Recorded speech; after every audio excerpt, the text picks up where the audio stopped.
The poll that sent Democrats running. Although Phillips doesn't seem to be the guy for the job, more Democrats are waking up to the idea. We're almost exactly 1 year out from what increasingly looks like another Trump versus Biden showdown.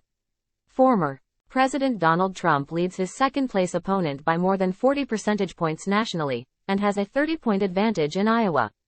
President Joe Biden avoided a primary challenge from RFK Jr., who is now running as an independent, and no one thinks Representative Dean Phillips's campaign is serious, especially considering his refusal to acknowledge the objective reality that he's even running against Biden. Although Phillips doesn't seem to be the guy for the job, more Democrats are waking up to the idea that Biden doesn't have what it takes to win a second term. Polls have consistently shown that a majority of Democrats don't want Biden to run again.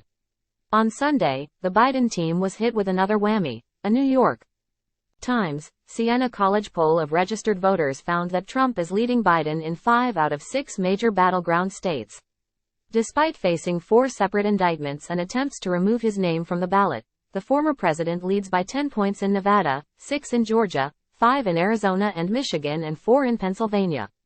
Biden holds a 2-point lead in Wisconsin. Time equals 400 ms. Greater than. To be fair, the margin of error in each state ranges between 4.4 and 4.8 percentage points, which puts Pennsylvania and Wisconsin in the toss-up category. But the overall methodology of the poll is sound and the general results across states still spell bad news for Biden. Biden wins voters under 30 by just 1 point. Trump earns the support of 22% of black voters, a level unseen in presidential politics for a Republican in modern times. Voters trust Trump more on the economy and national security by double digits, and even the highly unlikable Vice President Kamala Harris performs better than Biden. Eek. Social media lit up on Sunday with Biden supporters calling for him to halt his re-election campaign following this damning poll. Bill Kristol asserted, "It's time for Biden to announce he won't run in 2024. David Axelrod was a bit softer in tone, urging Biden to question if it is wise and in the best interest of the country for him to continue his campaign. Representative Pramila Jayapal said she had great concern for Democrats after seeing the NYT poll. Naturally, the Biden campaign pushed back on the doomsday predictions. Ron Klain derisively dismissed Axelrod as the guy who previously called Biden Mr. Magoo, indicating that Team Biden won't take his concerns seriously.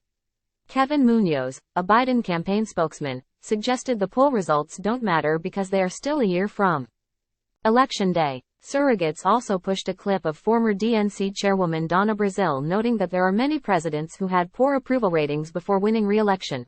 One of the many problems with the Biden team's denialism, though, is that they were once champions of the year out. New York Times, Siena poll. As Alex Thompson of Axios pointed out, the Biden campaign touted the same poll in 2020 when it showed him to be the most electable of the Democratic primary candidates against Trump. Considering Biden did end up winning that contest, it would be quite unwise for the Biden campaign to now dismiss the night's 2024 predictions. One has to imagine that, privately, there is a very real panic setting in at Biden HQ.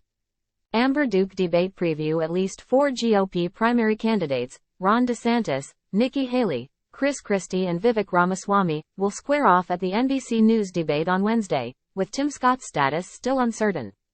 Conservatives have been critical of the RNC's choice to allow Lester Holt and Kristen Welker to serve as moderators alongside conservative radio host Hugh Hewitt.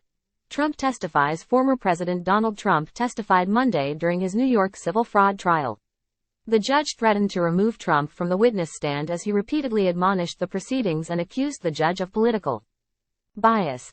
Fetterman makes a funny. Pennsylvania Senator John Fetterman made light of the auditory processing issues caused by his stroke during a rally on Sunday. As a pro-Palestinian tried to shout Fetterman off the stage, the senator replied, "The joke is on you. I had a stroke. I can't fully understand what you are saying." Time equals 400 ms. Greater than. Iowa Governor Kim Reynolds is set to endorse Governor Ron DeSantis in the 2024 GOP primary, appearing at a campaign event with the Florida politician in Des Moines on Monday. Reynolds will continue her full-court press by joining DeSantis for a meet and greet on Tuesday and then following him to Miami on Wednesday to help him fundraise around the NBC News debate. Reynolds is extremely popular in Iowa and cruised to re-election in 2020, so no doubt her endorsement is a big deal for DeSantis, who is trailing Trump in Iowa by about 30 percentage points. Some GOP officials, however, are wondering why the current chair of the Republican Governors Association is putting her focus and precious time on the presidential primary when there are two big gubernatorial races taking place on Tuesday, Kentucky and Mississippi. Attorney General Daniel Cameron is in a dead heat with Democratic incumbent Governor Andy Beshear in Kentucky, while Democrats are hoping a second cousin of Elvis Presley will pull off an upset against the GOP incumbent in Mississippi. Time equals 400 Ms. Greater than Cockburn grocery store Siena and former Congressman Pete Meyer has thrown his hat into the increasingly crowded ring for the Michigan Senate seat being vacated by Debbie Stabenow. This Michigander was pleased to see his campaign logo is basically a throwback to the old grocery store chain logo we all remember. But there could be some early GOP on GOP fireworks in the primary, as the NRSC previously warned Meyer not to run and on Monday called his candidacy not viable, having already recruited former Michigan Congressman Mike Rogers as their chosen candidate. The idea, it seems, is that Meyer's vote to impeach Trump after the events of January 6 will be too much of a black mark on his record in the primary, and also might lead to splitting the vote with the also moderate Rogers. While that could be a problem, we wonder if Meyer isn't the better candidate for the Michigan GOP. He's a young, moderate Republican war veteran with near universal name ID given his family ties, decades of goodwill built up around being from the family of the cult favorite grocery store. It's like being from Florida and named Publix, and an ability to self-fund to the tune of tens of millions of dollars. This will be an interesting one to watch. Zach Christensen, Senator. Bernie Sanders isn't making any friends with his stance on the Israel-Palestine conflict. The Vermont senator gave his official response on Sunday to Representative Rashida Tlaib's insistence that Israel is committing genocide. "We don't have to quibble about words," the senator said during a CNN interview in which he called Tlaib a friend. "Thousands of men, women and children are being killed. It has got to end right now." Sanders's tepid defense has angered not only conservatives, who were looking for a firm condemnation of Tlaib, but also the progressive, pro-Palestinian wing of the Democratic Party, upset that Sanders, too, rejected the idea of a ceasefire. Time equals 400 Ms. Greater than, I don't know how you can have a ceasefire, a permanent ceasefire, with an organization like Hamas, Bernie told CNN's Dana Bash, explaining how the group seeks turmoil and chaos and destroying the state of Israel. Nina Turner, who served as a national co-chair in Sanders's 2020 presidential campaign, tweeted Monday morning that, "Alling for a ceasefire is the Democratic position," claiming that 71% of Michigan Democrats support a ceasefire. Similarly, the former press secretary for the senator's 2020 presidential campaign, Brianna Joy Gray, labeled Sanders the biggest political disappointment of our generation.